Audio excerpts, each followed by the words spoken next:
Hey, what's up guys? Welcome back to yet another Destiny 2 video, and today I'm going to be showing you the ultimate Trials of the Nine loadout for this specific week. Now for those of you who don't know, the map is Midtown and the game type is Countdown. Now this was featured in the beta for PS4 and Xbox One for Destiny 2. If you played the beta and searched the competitive playlist, this is the map and game type you would get, so it should feel very familiar for those of you who did partake in that specific beta. Now really quickly, let's jump into the loadout. I'll tell you guys all about it. I wanted to add in the golden gun and the subclass and all the stuff that I use just in case some of you guys are curious. Of course, you can use any subclass that you'd like. The Nameless Midnight is the first thing I'm going to be showing off here, and that is a scout rifle from the Vanguard specifically, and it is absolutely fantastic. The stats overall are well balanced, and it has everything that you need to compete with any other scout rifle in the game. It's also very good up close because it's got quite a bit of aim assist, which definitely helps it out. Now I use Flared Magwell, the second sight, and then of course Explosive Payload,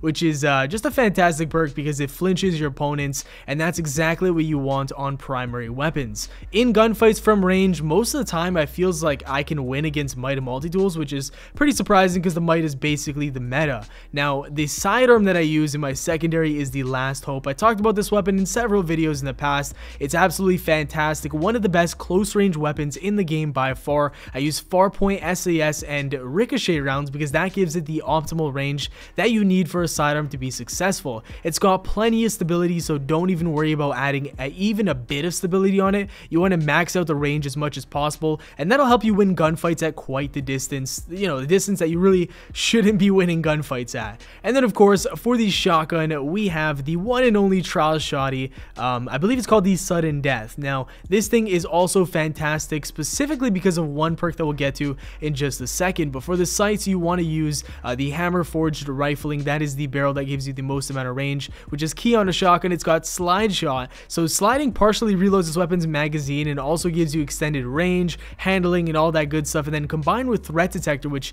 increases range, stability, and handling when enemies are in close proximity, is fantastic. Those two perks complement each other so well that I think honestly this might be the best or the second best shotgun in the game. Now I can't say flat out that it's the best because the Legend of Acris is pretty damn good as well. I'm not too sure which one I would rank over the other, so I'm just gonna say it's one of the best shotguns in the game. So that's what I would recommend, and the reason why I would actually tell you guys to use the shotgun on this map rather than a fusion rifle or a sniper or anything like that is because I think the Last Hope does a very good job of covering that close to medium range that, you know, a fusion rifle might dominate in, and I think that the scout rifle covers that range where you have those long sight lines and where a sniper might do fairly well. Now the reason why I think the shotgun is so good for this map is especially for rugs. If somebody has rugs planted, and rugs being the bomb site, then you need to get in there and take out a lot of enemies. And what's better than the shotgun that I recommended? Nothing, because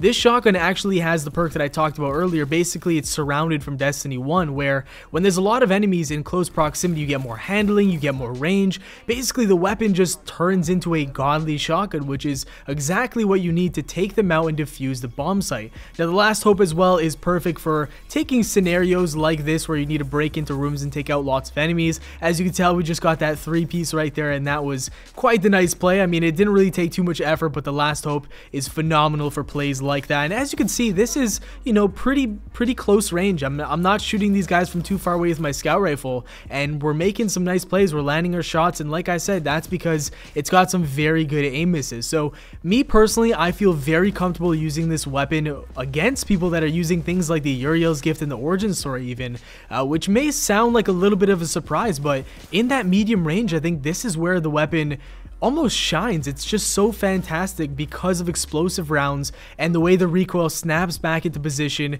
very quickly after you shoot your initial bullet. If you are using this exact loadout for this weekend's trials, then I would recommend 3 general rules of thumb. And these are not like things that you absolutely have to live by. They're just general rules of thumb that I would kind of follow if you can. Of course, I break these rules all the time. You guys are probably going to do so, but if you could remember these, then I think it would help you quite a bit. So for the scout rifle specifically, you want to be using it in any situation where you're on the ground. When you're standing up straight, strafing left and right, that is where you want to use the scout rifle. Don't use it it in the air. Don't use it when you're sliding and challenging people. Use it when you're standing still strafing people. Now, the Last Hope itself, you want to use this weapon when you're in the air. That's when I have found the most success with this thing. It's so deadly and accurate in the air, and I feel like people have a hard time aiming at you when you're kind of jumping around and juking them. So that's where the Last Hope really shines. And then finally, for sliding specifically, you do want to use a shotgun because, like I mentioned already, it does have that perk where when you slide,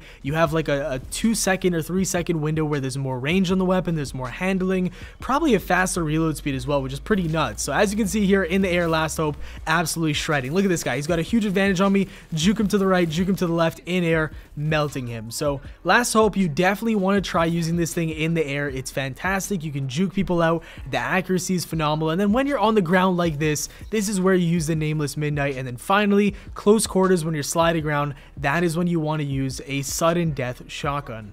So that's going to do it for the technical aspect of the video. I want to thank you all very much for watching, and before I go, I also wanted to apologize for not uploading this video on Friday. I know that a lot of people have been tweeting at me and commenting, asking for this video and where it is, and I told you guys that I would be uploading every single Friday so that you guys had the most amount of time to get comfortable with the loadout and ultimately, hopefully, go flawless. So I apologize for that. I had a lot of stuff on Friday IRL to deal with, and on Saturday, I just didn't have any room in my schedule to basically work on this video or even play trials at all. So hopefully you guys can forgive me. And if you want to see this series moving forward, definitely drop a like if it helped you out in any way, shape, or form. Subscribe for more daily Destiny 2 content. Have yourselves a great day, and I'll see you all later. Peace.